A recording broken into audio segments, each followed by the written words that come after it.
Mga Lodi, don't skip ads po tayo. Maraming salamat sa patuloy ninyong pagsuporta. Paki-like and share naman dyan mga Lodi. At sa mga gustong mag-donate sa ating GCash or regular na load, mag-comment lang po tayo.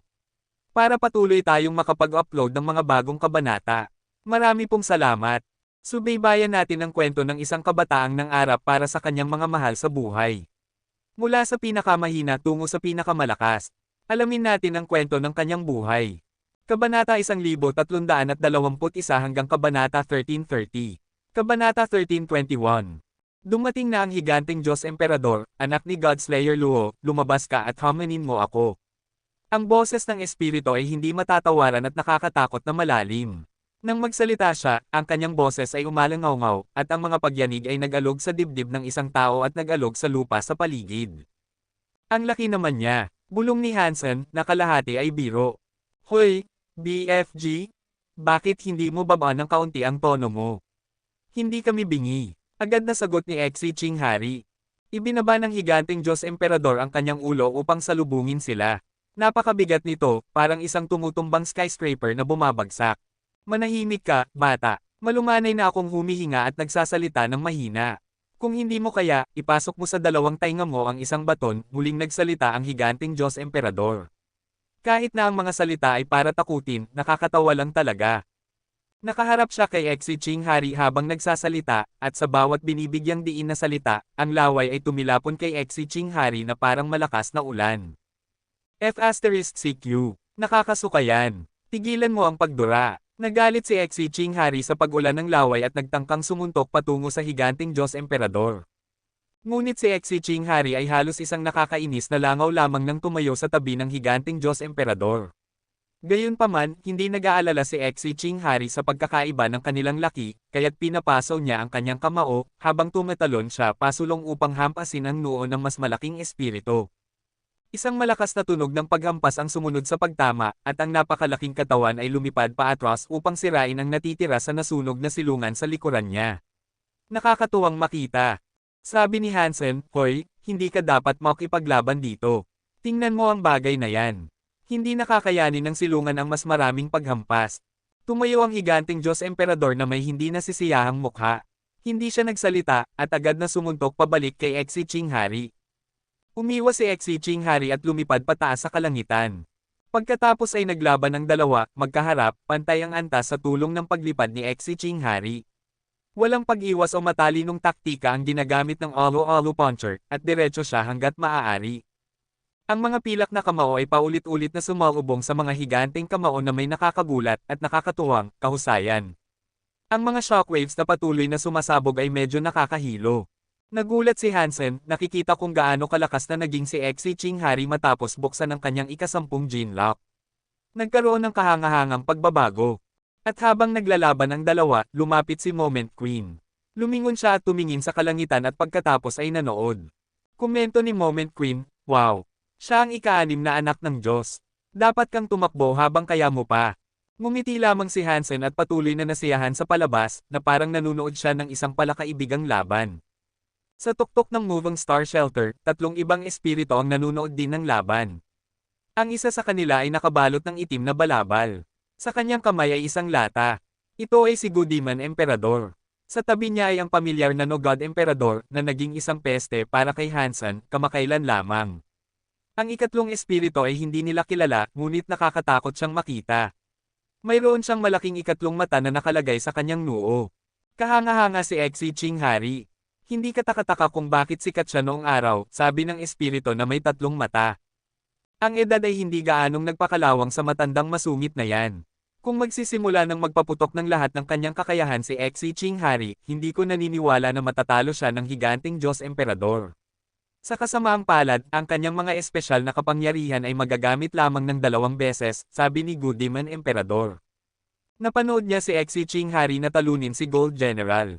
Ang pagbagsak ng nilalang na iyon ay isang napakalaking gawain kahit para sa kanila, kaya alam na alam niya kung gaano kalakas talaga si Exi Ching Hari. Sumagot ang espiritu na may 3 mata sa kanyang mga obserbasyon, na sinasabi, ang pagpatay sa malaking halimaw ay hindi dapat masyadong mahalaga. Marami pa tayong emperador na darating, lahat ay sabik na mapunit-punit ang mga ito. Pagkatapos ay tumingin-tingin ang espiritu na may tatlong mata at nagtanong, at bukod pa rito, nasaan ang anak ni Godslayer Luo? Para dyan tayo nagpunta, hindi ba? Nasa loob ng silungan, o sa natitira nito? O kaya ay umatras siya sa alyansa, tulad ng gagawin ng lahat ng mahinang tao kapag nasubok. Nagsalita si Goodman ng may malinaw na paghamak sa lahi ng tao. Sinubukan nating habulin si Godslayer Luo mismo noon, hindi ba? Kahit siya ay masyadong duwag at tumakas. Hindi tayo maaaring magkamali sa pagkakataong ito, at ang ating paghihiganti ay matagal nang naghihintay. Ginaya ng espiritu na may tatlong mata ang galit na sinasalita ni Goodman Emperador, at mukhang mapait at masama ang loob. Sumagot si Goodman Emperador, na sinasabi, nagpadala ako ng mensahe sa maraming emperador. Maaari ko lamang isipin na papunta na sila, at inaasahan kong kapag narito na sila, maaari na nating simulan ang pagpatay. Sumingit si God Emperador upang sabihin, lahat kayo ay nabulag ng pangangailangan para sa paghihiganti laban kay Godslayer Luo, hindi ninyo napapansin ang tunay na problema na kinakaharap natin. At ang problemang iyon ay ang lalaking nasa ibaba. Nakikita mo ba siya? Lumingon ngayon ang dalawa upang tingnan kung saan nakatingin ang mga mata ni God Emperador. Nakita nilang lahat si Hansen, na halos mukhang nakaka-relax habang pinapanood ang laban na nagaganap. Tanong ng espiritu na may tatlong mata, hoy, may naisip ako. Sa tingin mo ba isa rin siyang tagapagmana ni Godslayer Luo? Marahil hindi, pero maniwala ka sa akin kapag sinabi kong siya ay magiging mas mahirap na kalaban. Huwag mo siyang maliitin, sabi ni God Emperador. Sabi ng espiritu na may tatlong mata, parang pinupuri mo ang bata, shesh, saan napunta ang iyong gulo God? Kung hindi siya tagapagmana, gaya ng sinabi mo, kung gayon wala siyang kapangyarihang pumatay sa isang suntok na mayroon ang babae. Kung wala siyang ganoon, kung gayon wala tayong dapat ikatakot. Nagulat si Goodman Emperador sa sinabi ni God Emperador, ngunit naiiba ang pananaw niya kaysa sa espiritu na may tatlong mata. Nauunawaan na hindi basta-basta magsasalita si God Emperador, nagtanong siya, maaari mo bang ipaliwanag ang mga kapangyarihan na taglay niya? Sabi ni God Emperador, tumitigas ang kanyang katawan upang maging pinakamatibay na material na nakaharap ko kailanman. Nakipaglaban ako sa kanya, at kahit ang aking God Sword ay hindi nakagawa ng pinsala sa kanya sa isang malinis na pagtama. Ano? Nagbibiro ka, tiyak. Parehong nagulat si Goodman Emperador at ang espiritu na may tatlong mata sa kanilang narinig. Alam nila kung gaano kalakas si God Emperador, at ang kapangyarihang taglay ng kanyang napiling espada. Akala nila imposible ang paglaban sa kapangyarihan nitong pumatay. Kung hindi man lang siya mapatay ng lalaking iyon, kung gayon maaaring siya ay isang kalaban na dapat katakutin. Naging mas seryoso ang saloobin ng espiritu na may tatlong mata sa kanyang babala, at may isang malungkot na tingin, nag-alok siya ng mungkahi, maaari kong subukang basagin ang kanyang katawan sa pamamagitan ng paggamit ng aking sariling kapangyarihan.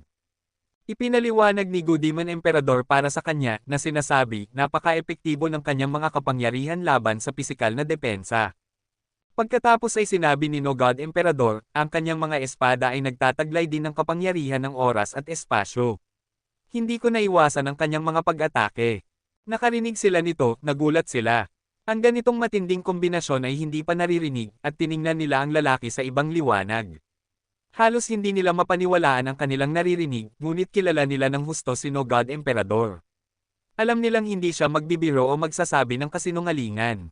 Ang tao ay ganoon kalakas. Sabay na tanong ng dalawa. Kabanata 13:22. Maingat na pinagmasdan ng espiritu na may tatlong mata si Hansen, mas binibigyang pansin siya kaysa kanino man. At habang masusing pinapanood niya siya, lumingon ang binata at ngumiti. Nagulat siya. Alam ba niya na narito tayo? Nagulat na sambit ng espiritu na may tatlong mata. Sabi ni Goodman Emperador, hindi, imposible iyon. Napakalayo natin, at bukod pa rito, itinago natin ang ating mga life force.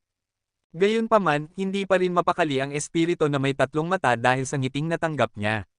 Sabi niya, well, kung kasing tigas siya gaya ng sinabi ni God Emperador, hindi ako magugulat kung alam niyang narito tayo. Kung mayroon man, nagbibigay ito ng katotohanan sa kanyang mga sinabi. Kung totoo iyon, maaaring mayroon tayong mas malaking problema sa ating mga kamay kaysa sa una nating inakala. Nagpos sandali ang espiritu na may tatlong mata, at pagkatapos ay nagpatuloy, at narito akala ko tayo ang problema sa kanilang mga kamay. Pero napakalakas ni Godslayer Luo, at napilit pa rin natin siyang umakyat sa sanctuary ng ikaapat na Diyos. Sa pinagsamang lakas at kapangyarihan natin at ng mga emperador na darating pa, walang pag-asa para sa tagapagmana o sa binata na makatakas sa kamatayan. Narito na ba si Ruin Emperador? Tanong ni Godiman Emperador. Sumagot ang espiritu na may tatlong mata, umalis siya 2 araw na ang nakakaraan. Kung gayon, selyado na ang kapalaran ng mga ito. Ang bawat isa sa mga taong iyon ay brutally papatayin kapag dumating si Ruin Emperador. Nagsalita si Godiman ng may mapait na paghamak kay Hansen at sa lahat ng kasama niya. Maraming ibang espiritu ang unti-unting nagsisimulang dumating sa silungan ngayon, lahat ay naniniwalang nakatago sila mula sa kamalayan ng mga nakatira sa silungan. Espiritu ba iyon na nakikipaglaban sa higanting Diyos Emperador? Sinasabi mo bang hindi mo kilala si Xi Qinghari? Bakit? Dapat ba siyang sikat? Sikat siya, 100,000 taon na ang nakakaraan. Medyo bago pa iyon sa aking panahon, pero bakit siya tutulong sa tagapagmana ni Godslayer Luo at sa iba pa? Hindi ko alam. Lagi na siyang medyo kakaiba. Isang makulay na barko ang papunta, naglalayag sa malawak na karagatan patungo sa kanyang huling patutunguhan. 2 babae ang nagkukwentuhan, at ang kanilang mga pangalan ay Flower Empress at Heavenly Empress. Gayunpaman, hindi sila ang mga kapitan ng barko. Ang kapitan ay kasalukuyang nagmamaneho ng barko. Isa pang emperador ang papunta sa silungan, lumilipad hindi masyadong mataas sa parehong asul na iyon. Ang espiritu na ito ay nakasakay sa isang dragon, at habang naglalakbay ito, maraming nakakatakot na nilalang sa dagat ang sumusunod sa kanyang likuran. Lahat ng mga nilalang na ito ay dumating malapit sa silungan at nanatiling nakatago. Ngunit walang nakaligtas sa pansin ni Hansen. Alam niya ang bawat bagay na papunta sa kanyang silungan, at sa kabila nito, hindi siya natatakot. Mukhang may kaalaman din si Snowball tulad ni Hansen, ngunit bahagyang naiiba ang reaksyon nito. Nanginginig sa takot, nagtatago ito sa likod ni Bauer. Kahit na ang nilalang ay mukhang aso, ito ay isang takot, higit sa lahat. Allergy ito sa mismong konsepto ng panganib. Marahil ito ay isang glutton para sa parusa, ngunit ang pagiging kasama ni Bauer ay nagparamdam sa kanya ng kaunti pang ligtas. Sa kabila ng madalas na pang-aapi nito, mayroong isang bagay tungkol sa kanyang presensya na nagparamdam sa kanya ng mas mabuti. Hindi rin maganda ang itsura ni Baby Ghost. Binuksan niya lamang ang 7 gene lock, kaya't ang kanyang lakas ay nasa ibaba pa rin ng lahat ng kanyang mga kapantay. Walang pag-asa para sa kanya na makipagkompetensya sa alinman sa mga espiritu o nilalang na dumating, na tumutulo ang laway dahil sa pagkauhaw sa dugo. Paano nakakakuha ng napakaraming kaaway ang unggoy na ito? Patay na tayo. Oo, patay na tayo. Hindi nagustuhan ni Baby Ghost ang ideya na manatili doon upang makipaglaban dahil sa palagay niya ay walang pagkakataong manalo.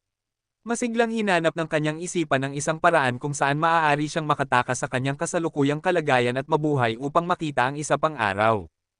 Ang buhay ni Moment Queen ay nasa mga kamay ni Hansen tulad ng matagal na panahon. Ngunit ngayon, nanginginig ito malapit sa espasyo sa pagitan ng kanyang mga daliri. Ito ay isang mahalagang sandali para sa kanilang lahat na may mga epekto na maaaring humubog sa hinaharap ng sanctuary ng ikatlong Diyos.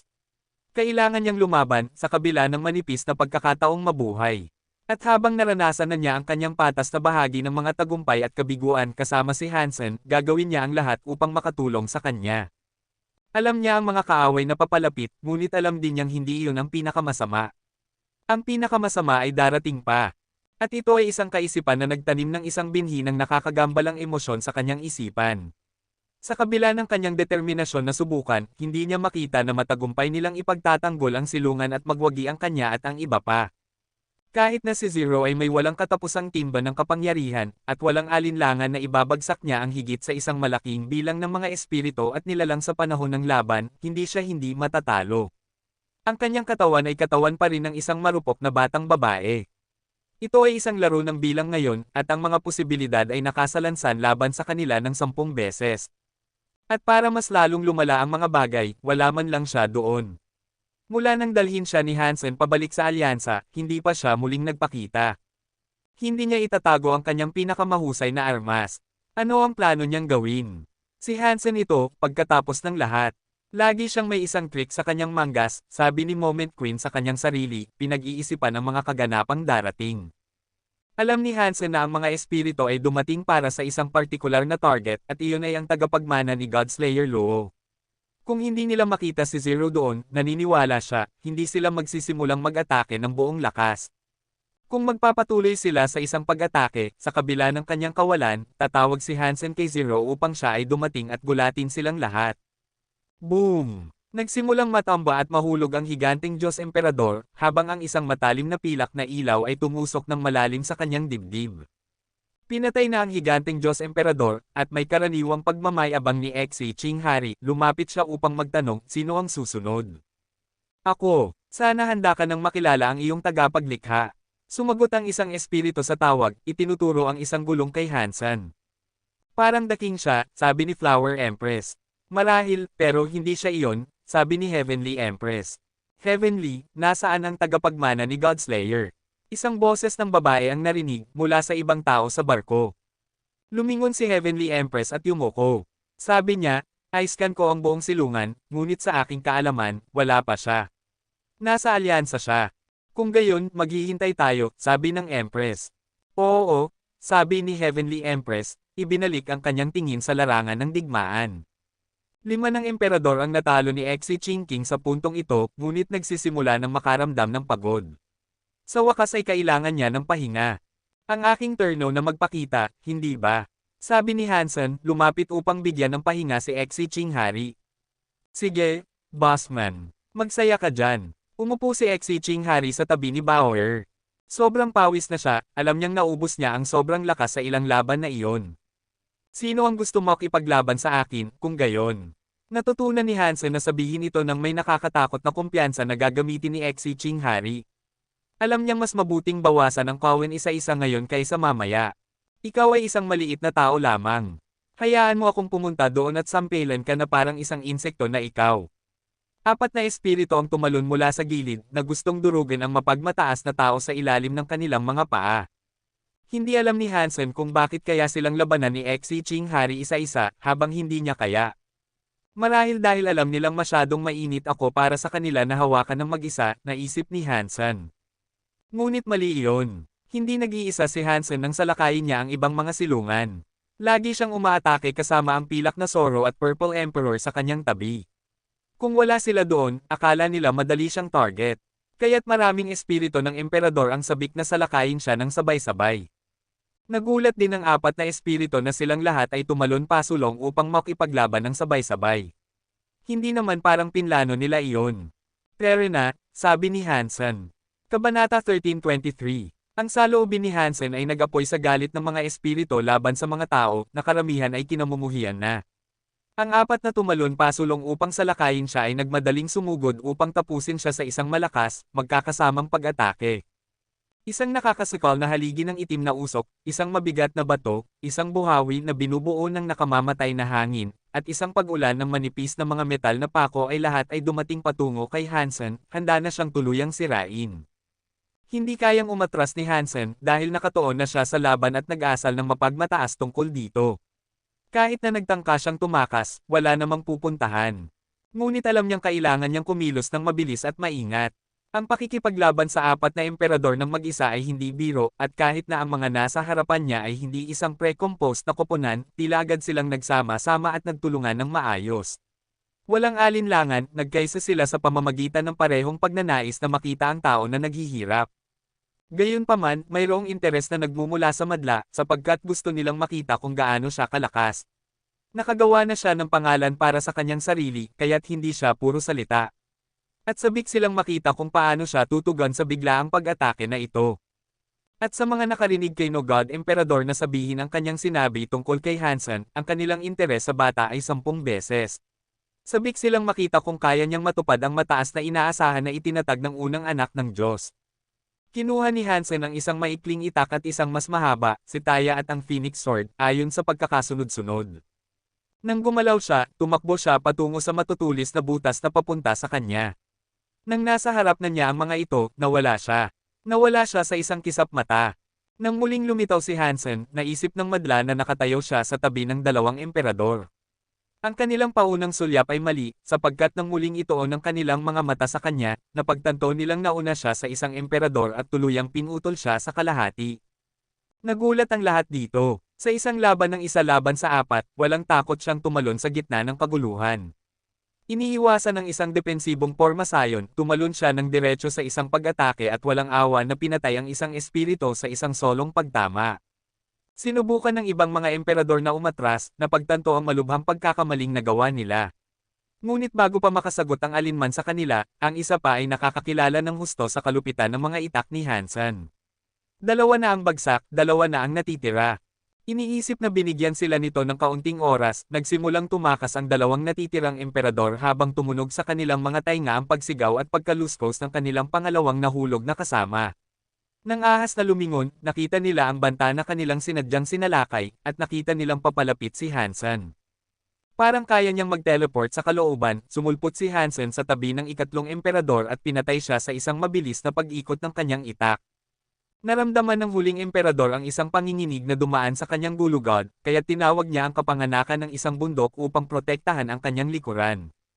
Iniisip na ligtas siya sa loob ng ilang sandali, at hindi naririnig ang tunog ng paggiba ng bato, lumingon siya upang tumingin. Sa katunayan, ang nakaprotektang bundok ay hindi nasira. Ngunit sa paanuman, nakatayo si Hansen doon, ang itak ay nakasandal sa lalamunan ng emperador. Kahit na nakapalibot si Hansen sa bundok, hindi mukhang posible na maging ganoon kabilis siya. Habang iniisip niya kung paano nakarating si Hansen sa kanya ng napakabilis, nagsimulang mag-drift ang kanyang mga iniisip. Noon niya napagtanto na nasa ere na siya. Nang isipin niya kung bakit ang lupa sa ibaba ay tila napakalaayo, napagtanto niya ng huli na pinutol ni Hansen ang kanyang ulo mula sa kanyang mga balikat at ipinadala ang kanyang naputol na ulo na lumilipad sa hangin. Nagulat ang lahat sa kapangyarihang magagamit ni Hansen. Hindi nila akalain na posible ang ganoong lakas, at bawat isa sa kanila ay nakaramdam ng kaunting pag-aalala tungkol sa kanilang nalalapit na pag-atake. Paano magiging ganoon kalakas ang isang tao? Paano kung siya ang tagapagmana ni Godslayer Luo? Kahanga-hanga ang kanyang mga kasanayan sa pag-isword. Iyon ba ang uri ng kapangyarihang ginamit ni Godslayer Luo? Tanong ni Flower Empress. Hindi. Ang taong iyon ay gumagamit ng espasyo at oras, sabi ng ibang babae sa barko. Teka, sinasabi mo bang ginagamit niya ang dalawang elementong iyon? At magagamit niya ang parehong iyon ng sabay-sabay? Muling tanong ni Flower Empress, na nakanganga sa gulat, umaasang nagkamali siya ng pagkakaintindi. Oo, ngunit ang mga pagpatay ay hindi 100% garantisadong tulad ng Godslayer. Hindi kailanman nagkamali ang lalaking iyon, sabi ng babae. Pero paano natin matatalo ang lalaking iyon? Tanong ni Flower Empress. Ang mga elemento ng oras at espasyo ay hinabi sa tela ng lahat. Hindi man lang maisip ni Flower Empress ang isang makatwirang solusyon kung paano nila malalampasan ang mga kakayahan ni Hansen. Malalaman mo rin, sabi ng babae, bago muling tumahimik. Curious si Flower Empress na matuto ng higit pa, ngunit hindi siya nang ahas magtanong. Kung nais ng Empress na sabihin sa kanya, ginawa na niya. Kaya, hindi na niya itutulak ang paksa. Kakaiba ang Empress na ito, pagkatapos ng lahat. Sabi ng espiritu na may tatlong mata, ang mga kapangyarihan ng espasyo at oras. Kahit na hindi iyon ang kapangyarihang taglay ni Godslayer Luo, hindi ko sasabihing mas masama ito. Sa kabutihang palad, ang mga pagtama ay naihahatid ng kamay at hindi ganap na nakaligtas sa mapanuring mata ng isang mandirigma. Posible para sa isang emperador na masira ang kanyang pag-atake, sabi ni Goodman Emperador. At sino ang maaaring gawin iyon? Tanong ng espiritu na may tatlong mata. Siya, sabi ni Goodman. Tumingin pasulong ang espiritu na may tatlong mata upang makita ang isang emperador na paparating, nakasakay sa isang itim na dragon. Naghawak siya ng dalawang martilyo at dumating sa harap ni Hansen. Mukhang masaya ang espiritu na may tatlong mata, at sinabi niya, ngayon naiintindihan ko. Hindi talaga sigurado sina Flower Empress at Heavenly Empress kung ano ang nangyayari, at kung ano ang maaaring espesyal sa bagong hamon na dumating sa harap ni Hansen. Sinasabi mo bang kaya ng emperador na ito na masira ang kapangyarihan ni Hansen? Tanong ni Heavenly Empress. Oo. Ang pangalan niya ay Ming Xing, at siya rin ay nagtataglay ng pinagsamang lakas ng parehong espasyo at oras. Kung mayroong sino mang makakalaban sa emperador ng tao, siya iyon, sabi ng babae. Mabilis na lumingon si Flower Empress upang tingnan siya. Ang pangalan ko ay Ming Xing Emperador. Narito ako upang patayin ka, malamig na sabi ni Ming Xing mula sa ibabaw ng kanyang itim na dragon. Wala namang sinabi si Hansen, at tumakbo lang siya patungo sa nakasakay sa dragon at nawala. Hindi gaanong interesado si Hansen sa pakikipag-usap sa araw na ito, lalo na nang ang mga espiritu ay sabik na i-recycle ang parehong uri ng paulit-ulit na dialogo na dapat ay nakakatakot. Ang gusto lang gawin ni Hansen ay patayin sila at matapos na ang pag-atake. Hinawakan ni Mingxing Emperador ang kanyang dalawang martilyo at pinaghit ang dalawa. Nang magbanggaan ang mga martilyo, nabuo ang isang black hole. Ang kanyang mga martilyo ay maaaring lumikha ng mga black hole, at dapat na mahayla si Hansen sa mga ito habang naglalakad siya.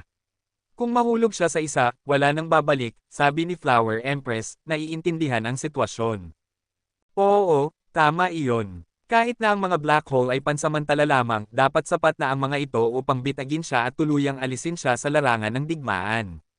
Ang kanyang katawan ay mababaluktot sa sirang dimensyon, kaya ang paggamit ng espasyo at oras laban kay Mingxing ay pagpapakamatay, paliwanag ng babae, na may karagdagang kaliwanagan.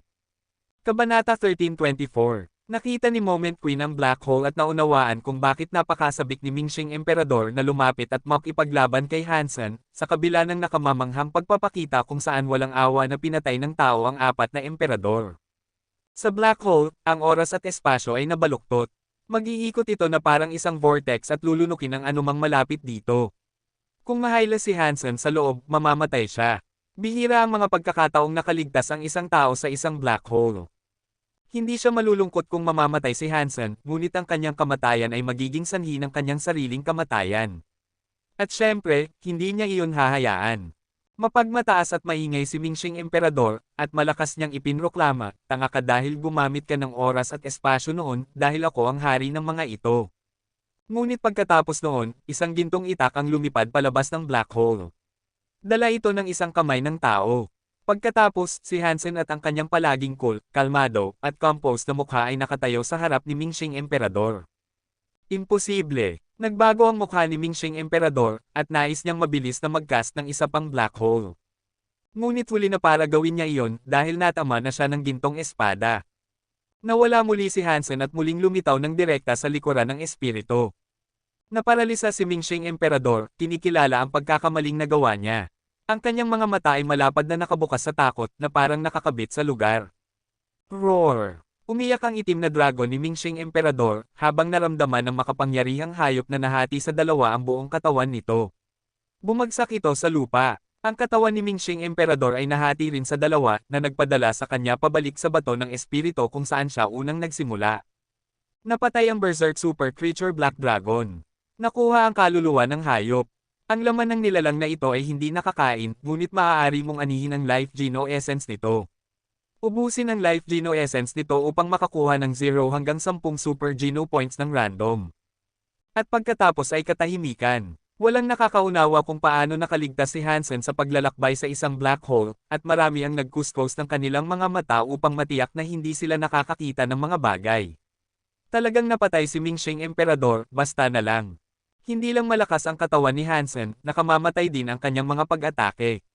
5 emperador na ang napatay niya, bawat isa ay nahulog sa isang solong pagtama. Nagsimulang maniwala ang mga tao na nakatapak sila sa mga daliri ng isang tao na mas malakas pa kaysa sa tagapagmana ni Godslayer Luo. Walang ibang espiritu ang nang-ahas na lumapit sa pagkakataong ito, alam nilang malamang na makaharap sila sa parehong nakakatakot na wakas na ibinigay sa iba. Si Moment Queen mismo ay lubos na nagulat sa nakakatakot na kapangyarihang ipinakita ni Hansen. Hindi lang ang mga kasanayan sa espasyo at oras ang napakahusay, kundi kung sino siya. Ang bawat aspeto niya ay pinatalas at pinino. Siya ay isang mabangis na mandirigma na hindi pa niya nakikita. Nang nasa pinakamalakas si Moment Queen, wala siyang malapit sa antas ng lakas at lakas ni Hansen. Naglalaro siya sa ibang larangan. Paano niya nagawa iyon? Tanong ni Moment Queen sa kanyang sarili, habang tinitingnan niya siya ng may malapad na mga mata sa gulat.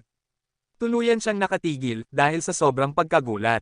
Tumawid siya sa black hole. Pumasok siya at lumabas, sabi ni Flower Empress. Malungkot ang kanyang boses. Wala nang sinabi ang babae ngayon. Marahil ay hindi rin inaasahan ito para sa kanya, at nagulat din siya. Kumunat ang noo ni Good Demon Emperador at sinabi, gaya ng sinabi ni No God Emperador, siya ay kakilakilabot na malakas. Kailangan nating maghintay hanggang sa dumating si Ruin Emperador bago subukan muli. Marahil hindi, sabi ng espiritu na may 3 mata. Tumingin sa kanya si No God Emperador, hindi sigurado kung ano ang ibig sabihin niya. Kinikilala ang kanilang pagkalito, pinalambot ng espiritu na may 3 mata ang kanilang pagtataka sa pamamagitan ng pagsasabi, tingnan mo ang makulay na barko na iyon, kung handa si East Empress na tumulong, magiging madali ang gawain na ito. At kung lahat tayo ay maglalaban ng magkasama, aatake ng sabay-sabay, dapat nating makuha siya.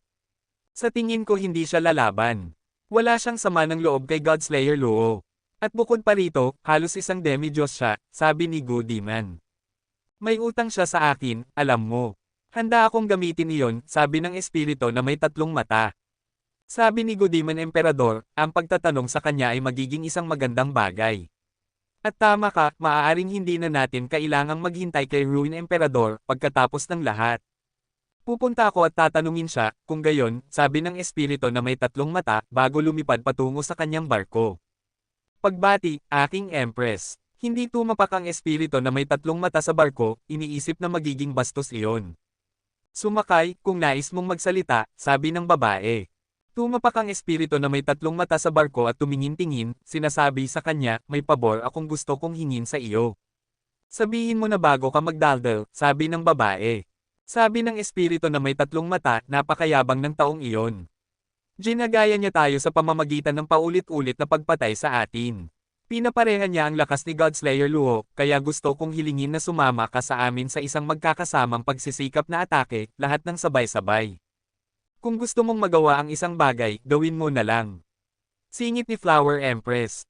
Gagawa ako kung kaya ko, sabi ng espiritu na may tatlong mata na may isang mahinang at nahihiyang ngiti, habang ang lahat ng tatlong mata niya ay tumingin palayo. Sumagot si East Empress sa pamamagitan ng pagsasabi, nangako akong hindi papatay. Hindi kita matutulungan, humihingi ako ng paumanhin. Mukhang nadismaya ang espiritu na may tatlong mata, ngunit pagkatapos ay may ibang sinabi siya. Hindi ko nakalimutan ang aking utang sa iyo. Kunin mo ito, marahil ay matatapos na ang utang na ito. Pagkatapos noon, may isang bagay na lumitaw sa harap ng espiritu na may tatlong mata. Hinawakan niya ito at sinabi, maraming salamat. Papatayin ko ang taong ito para sa pagpapanumbalik ng ating karangalan. Ito ay isang kabayaran. Ang gagawin mo rito, at kung magtatagumpay ka sa pagpatay sa iyong kaaway, ay wala nang pakialam sa akin, sabi ni East Empress. Hindi nasaktan ng espiritu na may tatlong mata sa mga salitang ito, magalang lang niyang nagpaalam at umalis.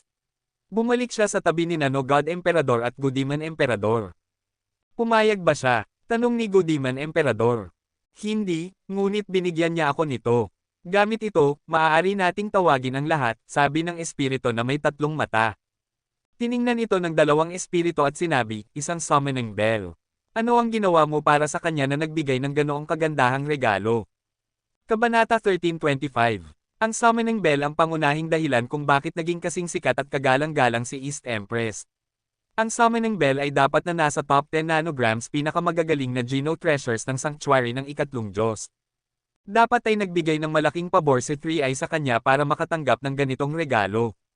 Ngumiti si 3i at sinabi, hindi mahalaga kung ano ang ginawa ko, ngunit ngayon na nasa akin ang kampana, dapat tayong atake. Pagkatapos noon, inilabas ng emperador na may tatlong mata ang kanyang kamay at pinatong ang kampana sa kanyang palad. Isang pulang laso ang maingat na nakatali sa hawakan. Tiningnan ito ng 3i Emperor na may kakaibang tingin, o hindi bababasa, ganoon ang hitsura nito sa iba.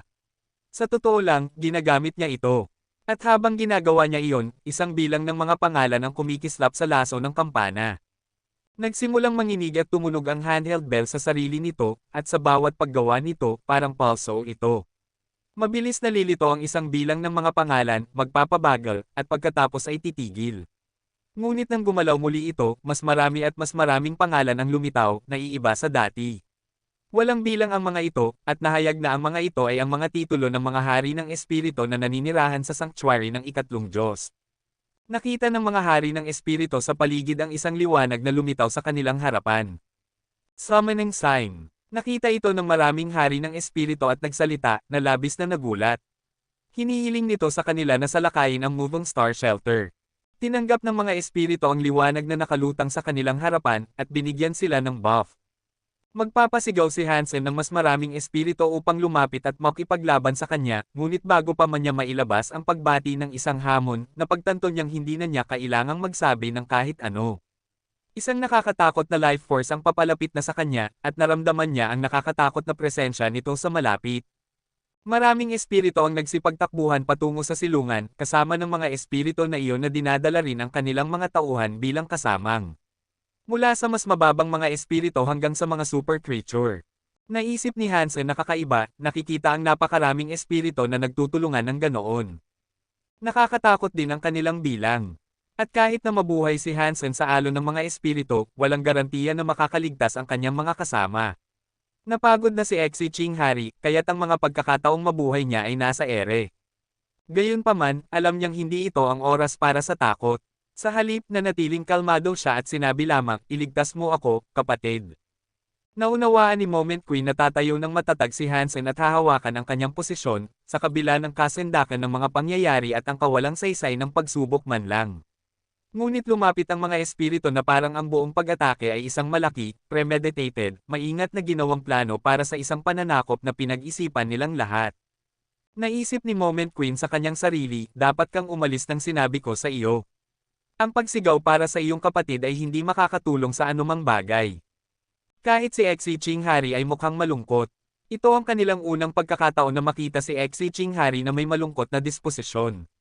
Masyadong kakaunti ang kanilang panig upang tumayo ng matatag at tiisin ang masakit na daloy ng tsunami ng mga espirito na sasalubong sa kanila. Tiniyak ni Snowball na makapasok sa kanyang puting globo ng proteksyon, habang nagsimulang umatras si Baby Ghost na iniisip, bakit ba siya nagpasyang makipaglaban? Selyado na ang ating kapalaran bago pa man magsimula ang anumang laban na ito. Bakit hindi tayo tumakbo? Bakit hindi tayo tumakas? Sa una ay natatakot ang mga espiritu na tumakbo ng diretso sa labanan laban kay Hansen. Ngunit nakikita ang napakaraming kasamahan nila na nagsama-sama para sa isang pinagsamang pag-atake, na bigyan sila ng tapang.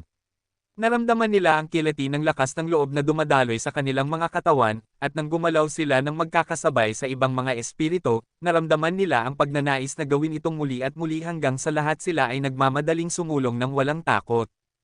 Paano kaya binigyan ng Empress si Three-Eye Emperor ng summoning bell? Tanong ni Flower Empress, semi-rhetorical. Mukhang malungkot siya nang sabihin iyon. Narinig siya ni East Empress at sinabi, may utang ako sa kanya. Pinanood ni Goodman Emperador ang hukbo ng mga espiritu na tumatakbo patungo sa silungan at bumantong hininga. Sinabi niya, hindi katakataka kung bakit itinuturing ang kampanang ito bilang isa sa mga pinakahanga-hangang Geno treasures na umiral. Habang nag-uusap ang mga espiritu sa isa't isa, nagulat silang makita ang isang babaeng may lilang buhok na lumitaw. Lumabas siya sa silungan, na parang haharapin ang gutom na hukbo ng mga espiritu na paparating. Ito ang tagapagmana ni Godslayer Luo, ang kanilang lahat na nagtipon upang hanapin at sirain. Narito siya, siya iyon. Siya ang tagapagmana ni Godslayer Luo, malakas na sinabi ni Goodman Emperador. Napansin ng maraming espiritu ang pagdating ng babaeng may lilang buhok, at alam nilang iyon ang tagapagmanang kanilang pinunta upang patayin. Hindi pa nakikipaglaban sino God Emperador at ang iba pa, sa araw na ito. Pagkatapos ay lumitaw si Lotus Empress, na parang pinamumunuan niya si Zero mula sa likuran. Narinig ni Lotus Empress ang mahinang pagtawag ni Hansen para sa tulong, at itinaas niya ang kanyang night gem at ginawang itim ang buong rehiyon. Dilim ang binalot sa silungan at sa nakapaligid na lupain. Nagulat ang lahat ng espiritu na matapang na sumusulong. Para bang nabulag silang lahat. Hindi mahalaga kung gaano kaganda ang kanilang paningin, dahil ang itim na kumuha sa kanila ay hindi maputol ng anumang uri ng paningin.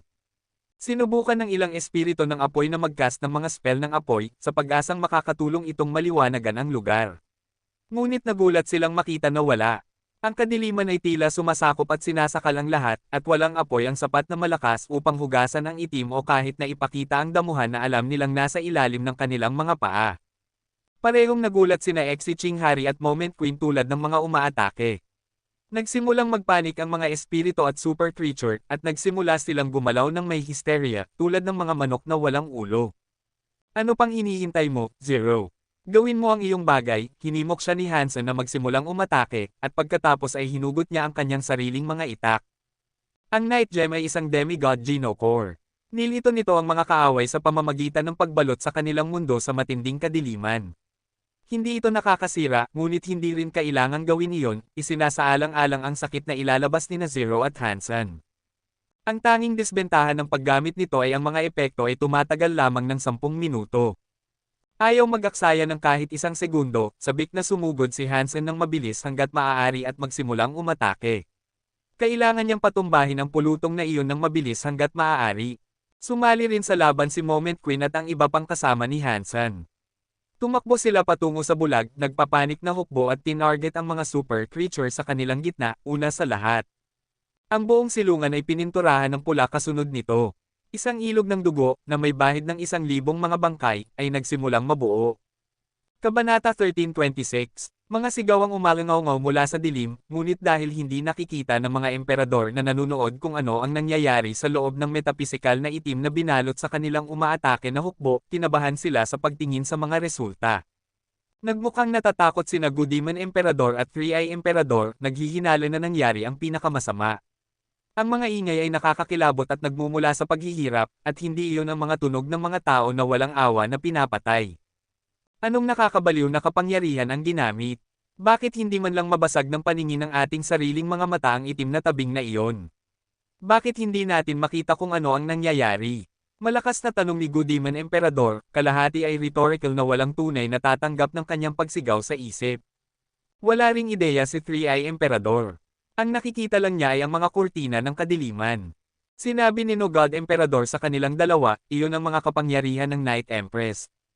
Akala ko naging demi-Diyos na siya, sabi ni Three-Eye Emperador. Lumingon si No God Emperador upang tingnan siya, nagsasalita sa pamamagitan ng mga nakakuyom na ngipin.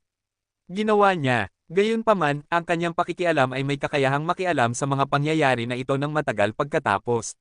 Ngunit ito ay isang labi lamang ng kanyang kapangyarihan, kung pisikal siyang narito sa ating gitna, mas masama pa ito kaysa sa isang simpleng nakasisilaw na dilim. Gayunpaman, hindi magtatagal ang kadiliman na ito. Nakarinig sila sa kanyang sinabi, mas nakaramdam ng kaligtasan ang mag-asawa. Gayunpaman, hindi sila komportable, at tama naman sila. Nakakagambala ang mga sigaw, at ang mga pinagmumulan nito ay nagmumula sa lahat ng direksyon. Hindi rin masyadong malayo. Ang mga itak ni Hansen ay maaaring paniwala ang ginawa mula sa pulang bato para sa dugo na bumalot dito. Nang makita ng isang espiritu na papalapit siya sa kanila, huli na para sa kanila na gumanti. Mamamatay sila sa loob ng 1 segundo, mapapatay sa pamamagitan ng Ghost Slash. Ngunit hindi lang si Hansen ang nagpapatuloy sa isang pagpatay sa dilim. Sumabay sina Exi-Ching Hari at Moment Queen, na pinapatay ang maraming espiritu kasama niya. Ang mga super creature at espiritu ay halos mga baboy o kordero lamang sa isang patayan. Sa nakasusukang dilim na iyon, ang mga bilang ay hindi gaanong mahalaga. At ang ilang mga super creature at espiritu ay naging sobrang ligaw at baliw sa takot, sinalakay nila ang anumang lumapit sa kanila. Kasama na ang kanilang sariling mga kasamahan, na nagre-resulta sa isang patas na halaga ng friendly fire na inilabas sa buong board. Bukod kina Hansen at sa kanyang mga kasama, walang sino man ang makakaunawa kung ano ang nangyayari. 10 minuto pagkatapos, nawala ang kadiliman. Nang tumaas ang mga itim na kurtina, ang Joreman na naiwan sa display ay nagulat sa mga puso at mata ng lahat ng nakakita nito. Halos masuka sina Flower Empress at Heavenly Empress dahil sa nakakatakot na tanawin. Ang buong silungan ay isang monumento sa dugo at kamatayan ngayon. Iilang miyembro lamang ng hukbo ang naiwan na buhay sa puntong ito, isang halo ng mga hari ng espiritu at super creature na nahayag na walang magawa na tumatakas, nababad sa dugo ng kanilang mga nahulog na kasamahan. Tumayo ng matatag sina Hansen at ang kanyang mga tao. Walang sino mang miyembro ng kanyang grupo ng mga kaalyado ang nasaktan.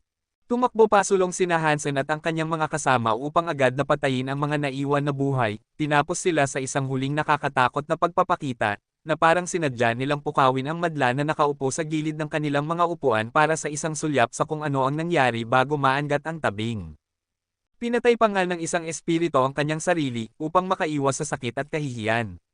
Sobrang takot na siya, nais niyang bumalik sa kanyang bato ng espiritu sa pamamagitan ng kanyang sariling kagustuhan dahil natatakot siyang masira ang kanyang bato sa pamamagitan ng kapangyarihan na taglay ni Hansen. Sinubukan din ng ibang mga espiritu na gawin ang pareho, iniisip na magandang ideya. Ngunit iilan lamang ang nakagagawa nito sa oras. Ngunit nangyari na ito ng mas maaga, ng madilim pa. Hindi makapaniwala sina Flower Empress at Heavenly Empress na ang hukbo ng mga espiritu at nilalang na natipon ay lubos na nawasak sa loob ng 10 minuto. Halos hindi makapaniwala sina Good Demon Emperador at Three-Eye Emperador sa kanilang nakikita. Hindi man lang nila iniisip na posible ito, at kung oo, ito ang uri ng kaganapan na masasaksihan lamang ng isang tao minsan bawat 1,000,000 taon. Nais mismo ni Three-Eye Emperador na tumakas, dahil natatakot siyang isang bagay lamang ang oras bago siya makuha ni Hansen sa kanyang paningin. Ang mga nakakatakot na eksena ay hindi bago sa kanya, ngunit ang gulo na iyon ay nagparamdam sa kanyang tiyan. Nagsimulang magblangko ang kanyang isipan, nadurog sa pakikibaka upang maunawaan kung paano ang isang napakalakas na puwersa ay madaling nasira ng isang tao at ng ilang sa kanyang mga kasama. Ang ilang mga espiritu na hindi sumagot sa tawag ay nakahinga lamang ng maluwag, masaya silang nanatili. Ngunit bigla, isang bago at malakas na life force ang lumitaw. Paparating ito sa lugar ng mas mabilis kaysa dati, isa pang emperador. Dumating na si Ruin Emperador. Sigaw ni Goodemon Emperador na parang ito ang magiging kanyang kaligtasan. Lumingon ang lahat upang tumingin sa isang kulay abo na usok na kasabit sa kalangitan. Inilabas ito ng isang hayop na kanyang sinasakyan. Ang kulay abo na usok ay inilabas mula sa mga punto ng tambutso sa mga paa ng nilalang. Ito ay isang ligaw at kahangahangang nilalang na makikita, ngunit kahangahanga at nakakatakot din. Ikaw ang tagapagmana ni Godslayer Luo, tama ba? Agad na tanong ng Emperador kay Zero. Ikaw at ang iba mo pang mga kaibigan ay kasing talas ng isang bag ng medyas, alam mo ba iyon? Lahat kayo ay naparito dahil sa isang hindi pagkakaunawaan, ngunit nakilala namin ang iyong tawag sa pagnanais ng isang laban.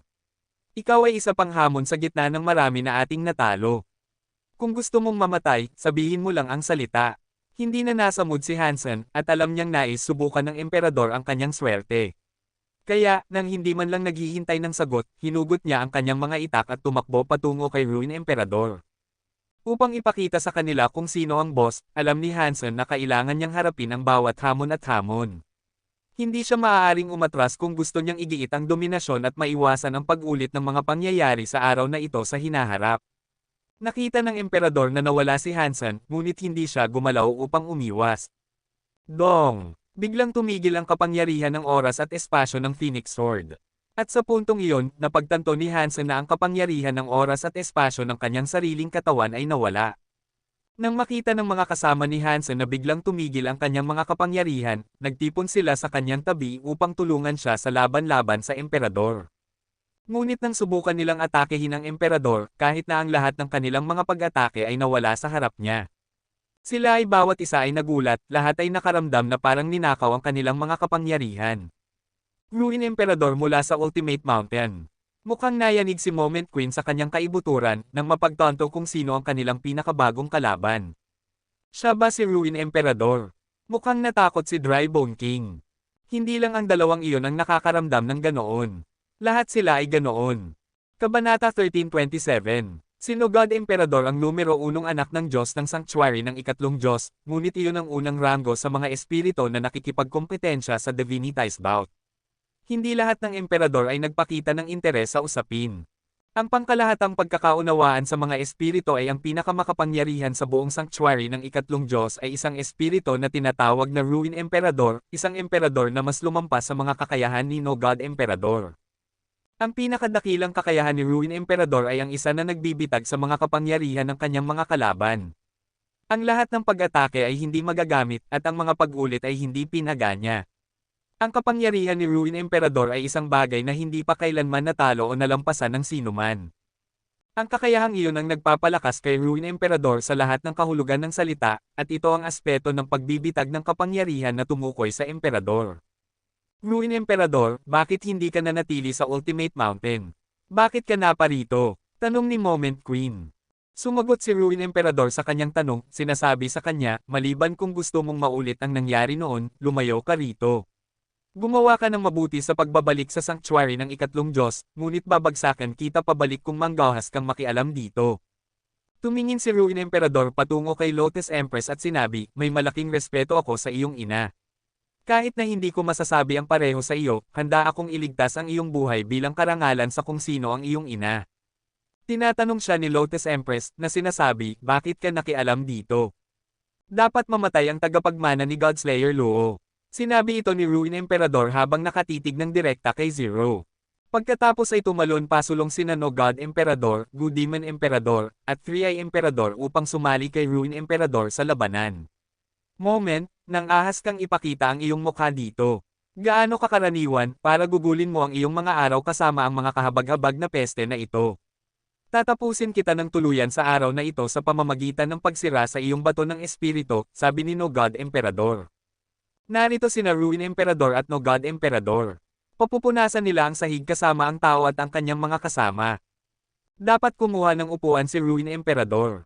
Taya ko na kahit sino God Emperador ay may kakayahang sirain ang bawat isa sa kanila. Dahil sa pagbibitag ng kanilang mga kapangyarihan, sila ay mga patay na lalaking naglalakad. Si Mr. Ruin ang pinakamalakas sa buong sanctuary. Walang makakatalo sa kanya. Ang mga espiritu na nanunood sa mga pangyayaring ito ay nagsimulang makalimutan ang mga kakilakilabot na nangyari bago dumating si Ruin Emperador. Sa katunayan, nakakaramdam sila ng saya at pag-asa para sa isang positibong kinalabasan para sa araw na ito, sa kabila ng malalaking pagkalugi na kanilang natamo. Lalo silang sabik sa posibilidad na makita ang mapagmataas na tao na mapatay, para sa ilan, na walang kasaysayan kay Godslayer Luo, iyon ang gusto nilang makita na magdusa ng higit sa lahat. Dahil sa pagpipigil ni Ruin Emperador sa kanilang mga kaaway ngayon, nagalak sila. Nagulat si Hansen sa kanyang matinding pagkadismaya. Kahit na sina Little Silver at Purple Emperor ay hindi nagagamit ang kanilang mga kapangyarihan laban kay Ruin Emperador. Kahit na ang kanilang mga kapangyarihan ay kinuha. Paano nakakamit ng Emperador na ito ang ganitong pamamaraan? Imposible ito. Kumunat ang noo ni Hansen, halos hindi makapaniwala na ang nangyayari ay isang lehitimong katotohanan. Naniniwala si Hansen na ito ay isang patakaran ng universo na walang kapangyarihan o pamamaraan na nagtatagumpay sa lahat, at walang tunay na hindi matatalo. Ang lahat ay may kahinaan na dapat samantalahin, kailangan lang itong hanapin. Ngunit kahit na si Ruin Emperador ay may isa, hindi sigurado si Hansen kung paano niya ito mapapakinabangan ng walang kanyang mga kapangyarihan. Kahit na ang pilak na Zoro ay hindi makakatulong sa kanya sa pagkakataong ito. Hindi magagamit ni Hansen ang kanyang mga kapangyarihan sa oras at espasyo, ngunit maaari niyang gamitin ang kidlat. Boom! Tinawag ni Hansen ang isang kidlat na nakabalot na pagpapakita ng isang martilyo, ang kanyang Thunder Hammer. Ngunit nabasag ito nang ibaba ito sa katawan ni Ruin Emperador. Ngunit pagkatapos nito, napagtanto ni Hansen na hindi na niya mauulit ang kasanayan. Nabitag din iyon. Sobrang kakaiba nito. Kumunat ang noo ni Hansen. Walang silbi ang lahat ng iyong kapangyarihan sa harap ni Mr. Ruin. Haha, tumawa si 3i Emperador kay Hansen. Ngunit hindi interesado si Ruin Emperador kay Hansen. Dumating siya para sa tagapagmana ni Godslayer Luo, at ginawa niya iyon ng may matinding galit. Hindi niya pinansin ang paglabag ni Hansen at tiningnan lamang si Zero. Lumalapit si Ruin Emperador kay Zero, at tinutupad ang pangako na protektahan siya. Tumakbo si Hansen pasulong upang subukan man lang napigilan siyang lumapit pa. Hindi naabala ni Ruin Emperador na umiwas sa mga pag-atake, tulad ng ginawa niya noon, ngunit iba ang kanyang kilos. Inilipat niya ang kanyang braso upang harangan ang pagtatangkang pag-atake ng espada ni Hansen. May pulse array sa kanyang braso, at nang magdikit ang espada ni Hansen dito, ang kanyang talon ay natigil dito.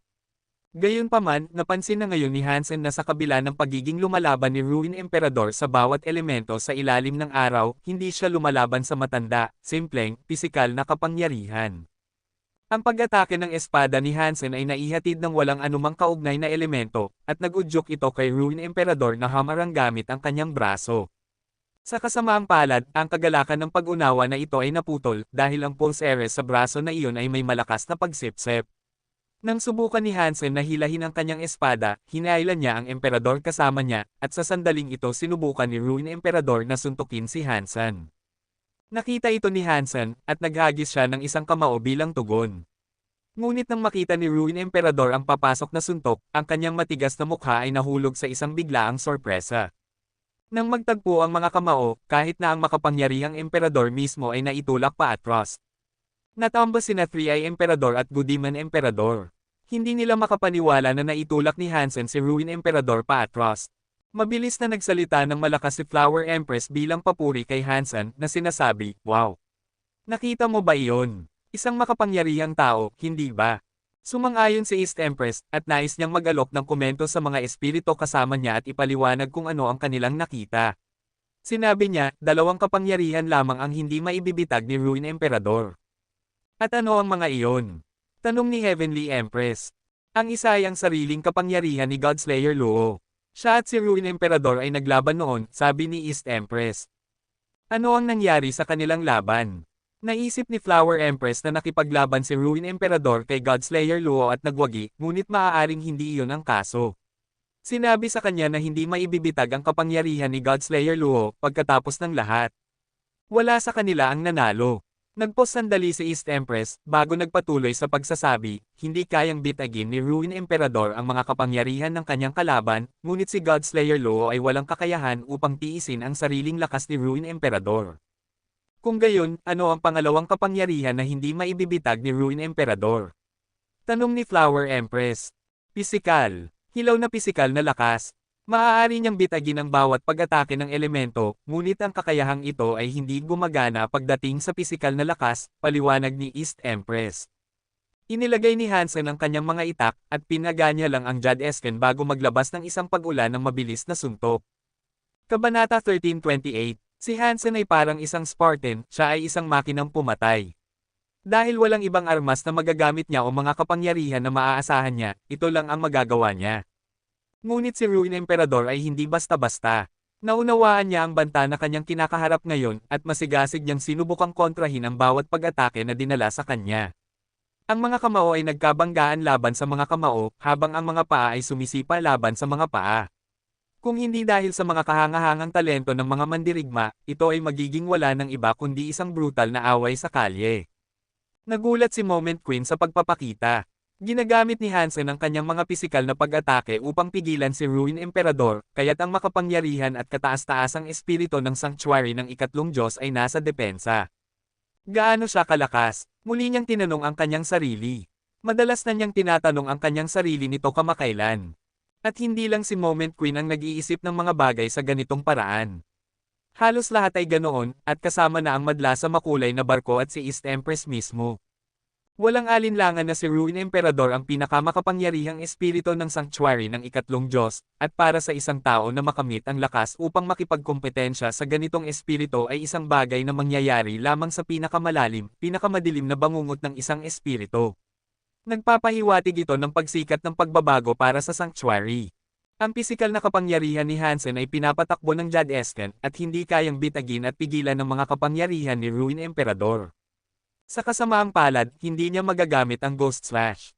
Habang maaari siyang magdulot ng banta kay Ruin Emperador, ang kanyang pagkakataong matalo ng tuluyan ang Emperador at makamit ang tagumpay ay mababa ng walang ganoong makapangyarihan, nakamamatay na pag-atake. Ngunit dumadaan si Ruin Emperador sa isang bagay na hindi pa niya kailangang tiisin sa loob ng napakatagal na panahon. Sa ilalim ng biglaang pag-atake na ito, ang kanyang mukha ay naging madilim. Hindi niya inaasahan na kailangan niyang makipaglaban ng maayos sa ibang tao bago habulin ang tagapagmana ni Godslayer Luo tulad ng kanyang pagpunta doon upang gawin.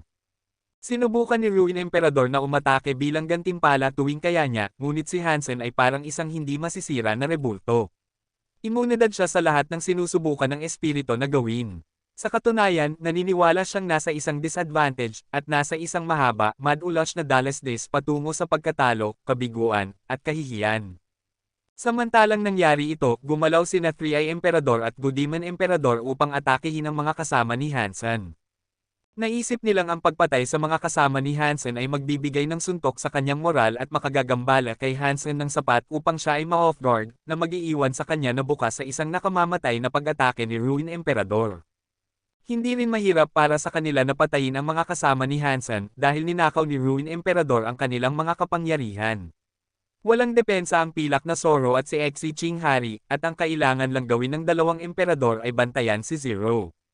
Naisip din ni Good-Demon Emperador ang isang paraan upang mailabas si Zero sa daan. Tinawag ni Good-Demon Emperador ang isang bilang ng mga nakakalaso na insekto at ipinadala niya ang mga ito patungo sa nasirang silungan. Pinitik niya ang kanyang lata at lumitaw ang tatlong Cop Demon Go, tulad ng dati. Itim na usok ang lumabas mula sa mga tasa, pagkatapos, na bumubuo ng isang bilang ng mga Cop Demon Emperador. Gagamitin ni Zero ang kanyang dagger upang umatake, ngunit ang isa sa mga Cop Demon Emperador ay biglang nag-bloat. Mabilis itong lumaki sa laki na parang isang mabilis na umiikot na lobo at pagkatapos ay sumabog. Mayroon si Zero ng mga kapangyarihan ng Azure, ngunit mahina ang kanyang katawan. Hindi niya kayang tiisin ang pag-atake, kaya't kailangan niyang lumipad pataas sa kalangitan at iwasan ang pinsalang maaaring maidulot ng namamaga na tasa.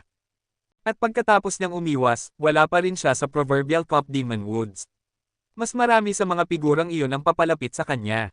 Isang Cop Demon Go ang nakagawa ng 10 Cop Demon Emperador. Dahil may 3 sa kanila sa laro, nangangahulugan iyon na 30 sa kanila ang maaaring magawa. At 30 sa kanila ang ginawa, at ngayon, lahat sila ay humahabol kay Zero. Abala si Zero sa pagpatay sa mga doppelganger na nasa kanyang buntot tulad ng pinlano ni Good Demon Emperador. At nangangahulugan iyon na malaya siya at malinaw sa ngayon. Ang kapangyarihan ng Azure ay limitado ng epektibong hanay nito. Tumulong ang dagger na palawakin ang hanay na iyon, ngunit gayunpaman, walang magagawa si Zero upang tulungan ang mga nasa ibaba. Mabilis niyang nalaman na napapalibutan siya. Ang mga ordinaryong espiritu ay nawasak na sana sa pamamagitan ng pang-aapi ng mga doppelganger sa isang iglap, ngunit ipinakita nito kung gaano lihim na may talento si Zero sa simpleng pagpapanatili ng buhay sa harap ng kanilang paghihirap. Sinubukan ni Zero na patayin sila bago silang lahat ay sumabog tulad ng ginawa ng una. Ang lahat ng Cop Demon Emperador ay 10 Genlock na mga kaaway, at napakahina ng katawan ni Zero, hindi man lang niya matitiis ang isang suntok mula sa isa sa mga kaaway na iyon. Ngumiti ang espiritu na may 3 mata, nakikita ang nangyari. Naisip niyang si Good Demon Emperador ay isang henyo. Medyo malakas din si 3-Eye Emperador. Kailangan niyang maging dahil nagbabahagi siya ng espasyo at gumugugol ng maraming oras kasama sina No God Emperador at Good Demon Emperador, pagkatapos ng lahat. Kumislap ang kanyang ikatlong mata ng isang berdeng ilaw, at pagkatapos ay nagpaputok siya ng isang berdeng laser beam na dumiretso sa mata ni Exiching Hari. Ang berdeng arrow ay walang tigil, at dumiretso ito ng walang paglaban. Sinubukan ni Exiching Hari na harangan ang beam, ngunit huli na para sa kanya. Nagulat siya. Nasira ang kanang mata ni Exiching Hari, na nagiba at naging jelly. Ang dugo ay nagsimulang tumulo ng labis mula sa nakakatakot na sugat. Umiyak si Blue Dinosaur at tumakbo upang salakayin si 3-Eye Emperador bilang ganti. Ngunit walang magagawa ang mahirap na hayop. Kailangan lang ni 3-Eye Emperador na tumingin kay Blue Dinosaur upang ipadala itong bumagsak paatras na may nasirang mata.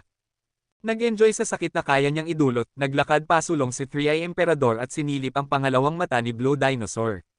Pagkatapos, boom! Isa pang socket ng mata nito ay isang basang gulo. Gamulong si Blue Dinosaur sa lupa, umiiyak sa sakit. Ang sakit ay kakilakilabot, ngunit ang pagkabulag ay nakakatakot. Sinubukan niyang bumangon upang mag-flail at subukang tamaan si 3-Eye Emperador, ngunit madali siyang nakadodge. Napakabagal na ngayon ni Blue Dinosaur dahil sa sirang paningin nito, at gaano man siya kahirap, hindi lang niya makuha ang bilis na kinakailangan upang tamaan si 3-Eye Emperador. Pang! Tumalon pasulong si 3-Eye Emperador at sinuntok si Blue Dinosaur ng isang kamao na pinapatakbo ng isang nakakatakot na berdeng ilaw. Ang mahirap na nilalang ay ipinadala na lumilipad ng ilang daang metro ang layo sa pamamagitan ng lakas at kapangyarihan ng suntok na iyon. Sa kabutihang palad, naroroon pa rin si Holy Rhino kasama nila. Nag-deploy siya ng mga pagpapagaling sa mga nasugatan, at kayapan niyang ayusin ang mga mata ni na Blue Dinosaur at Exiching Hari. Napagtanto ni 3-Eye Emperador ang abala na maaaring maidulot ng Rhino, kaya't sinabi niya ng malakas, "Well, tiyak na kailangan kong alisin ka muna sa board." Pagkatapos noon, nagpaputok siya ng isang sinag ng berdeng ilaw sa isa sa mga mata ni Holy Rhino. Umaagos ang dugo sa mata ng Rhino. Ngunit bigla, may isang lumitaw sa harap ni 3-Eye Emperador at nagtakip sa kanyang paningin upang maiwasan ang isang follow-up. Kabanata 1329. Nang gumalaw sina 3-Eye Emperador at Good Demon Emperador upang makipaglaban, nagpa siya ring sumali sa kaguluhan si No God Emperador. Ngunit hindi siya lalaban sa mga kasama ni Hansen, tutulungan niya si Ruin Emperador sa kanyang tunggalian sa halip. Naunawaan ni No God Emperador na si Hansen ay isang mas malaking banta sa mga espiritu sa sanctuary ng ikatlong Diyos kaysa kay Godslayer Luo. At naniniwala siyang mas masahol pa siya kaysa sa babaeng tila tagapagmana ni Godslayer Luo, na kasalukuyang nakikipaglaban sa mga Cop Demons. Ang mga kapangyarihan ni Hansen sa oras at espasyo ay nabibitag pa rin ni Ruin Emperador. Kaya, hindi na kailangang matakot si No God Emperador sa biglaang pagpatay sa pamamagitan ng kanyang nakakatakot na Ghost Slash. Dong! Mabilis at epektibong ginamit ni Hansen ang kanyang mga braso upang harangan ang isang biglaang pag-atake na ibinigay ng No God Sword. Ang kanyang jade-like na braso ay nakakuha ng isang patas na gasgas. Naghagi si Ruin Emperador ng isang suntok patungo sa tiyan ni Hansen. Pagkatapos nitong maitaboy ang No God Sword, may maikling pagkakataon si Hansen upang magsagawa ng isang dodge. Ginawa niya ito nang walang pag-aalala. Siya ay kahanga-hanga, at kung mayroon man, ang desisyon ni No God Emperador na tumulong ay nagpapalala lamang sa sitwasyon para sa mga espiritu. Kaya lang nahawakan ni Hansen ang dalawa sa kanila ng magkasama. Ang mga espiritu ay lahat ay nagyelo, pinapanood ito. Ang bawat isa sa kanila ay napuno ng isang halo ng iba't ibang emosyon.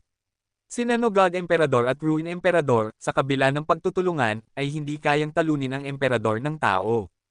Ito ay isang tao, dapat sana ay isang one and done na usapin. Iyon ay isang makapangyarihang tao. Hindi kayang patayin ni Ruin Emperador at God Emperador ang lalaki kapag nagtutulungan. Totoo ba ito, tao? Tao ba talaga iyon, tao?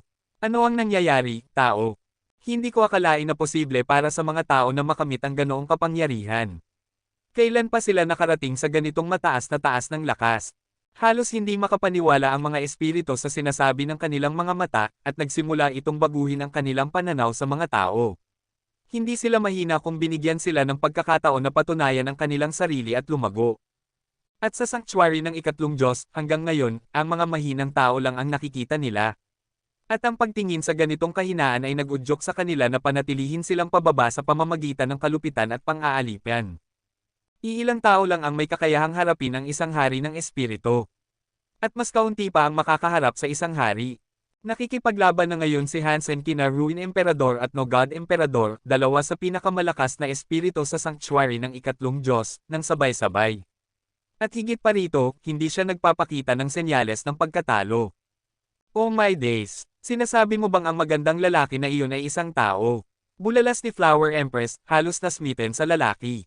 Bagaman mahina ang karamihan sa mga tao, may ilang mga malalakas.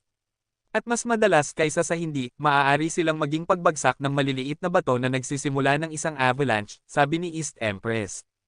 Nakilala mo na ba o nakita ang iba pang mga malalakas na tao na ito? Kumusta naman si Godslayer Luo? Tanong ni Heavenly Empress. Sinabi sa kanya ni East Empress, hindi si Godslayer Luo. May kilala akong isa, ngunit isang siglo na ang nakalipas. Ang taong iyon ay nakapatay ng Dark Ghost Beast. Isang tao ang pumatay ng Dark Ghost Beast. Parehong nagulat sina Heavenly Empress at Flower Empress, parehong halatang pamilyar sa pangalang Dark Ghost Beast. Ito ay isang berserk super creature na nagbukas ng 10 gene lock. Halos kasing lakas ng God Emperador ang hayop. Pinangibabawan ng tao ang nilalang.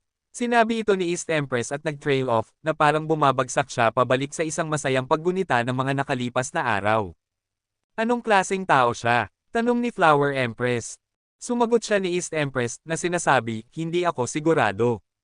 At mas hindi ako sigurado kung ano ang nangyari sa kanya o kung saan siya nagpunta. Naalala ko ang kanyang pangalan na God's Retribution. Hindi magugulat si Hansen sa pagdinig nito dahil nakasalubong na niya siya noon. Siya ay isang miyembro ng Blood Legion na may asul na dugo. Hindi nakakagulat sa lakas na ipinakita niya na kaya niyang patayin ang mga berserk super creature. Ngunit hindi alam ni Flower Empress kung sino siya. Kaya't sinabi niya, natatakot ako na ang tanging tao na maaaring talunin si Hansen ay si The King. Matagal na panahon mula nang makita natin siya, at maaari ko lang ipalagay na tatawagan na niya ang kanyang sarili na The Emperor ngayon. Hindi ako sigurado kung nagbukas na siya ng 10 gene lock.